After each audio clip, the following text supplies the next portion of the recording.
Fever dangerous కాదని అనుకుంటున్నారా? Sepsis సైలెంట్గా లైఫ్ రిస్క్ క్రియేట్ చేస్తుంది. హాయ్ అండి, నేను మీ డాక్టర్ మహతి ప్రియదర్శిని. మన బాడీలో ఇన్ఫెక్షన్ వచ్చినప్పుడు ఇమ్యూన్ సిస్టమ్ దాంతో ఫైట్ చేస్తుంది. కానీ కొన్ని సిచ్యువేషన్స్లో బాడీ ఓవర్గా రియాక్ట్ అవుతుంది. సింపుల్గా చెప్పాలంటే బాడీ సోల్జర్స్ ఇన్ఫెక్షన్స్ని అటాక్ చేస్తాయి, కానీ యాక్సిడెంటల్గా మన ఓన్ ఆర్గన్స్ని కూడా డ్యామేజ్ చేయడం స్టార్ట్ చేస్తాయి.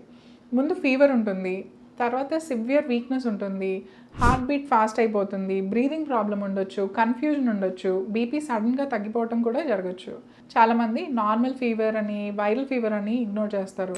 కానీ లేట్ అయితే సెప్సిస్ వల్ల kidneys, lungs, heart, even brain కూడా ఎఫెక్ట్ అవ్వచ్చు. ఎస్పెషల్లీ డయాబెటీస్ ఉన్న వాళ్ళకి, ఏజ్ ఎక్కువ ఉన్న పేషెంట్స్కి, ఇమ్యూనిటీ వీక్ ఉన్న వాళ్ళకి, ఆల్రెడీ ఎగ్జిస్టింగ్ ఇన్ఫెక్షన్స్ ఉన్న పేషెంట్స్కి రిస్క్ ఎక్కువ. ఎర్లీ ట్రీట్మెంట్ స్టార్ట్ చేస్తే లైఫ్ సేవ్ చేయడం పాసిబుల్.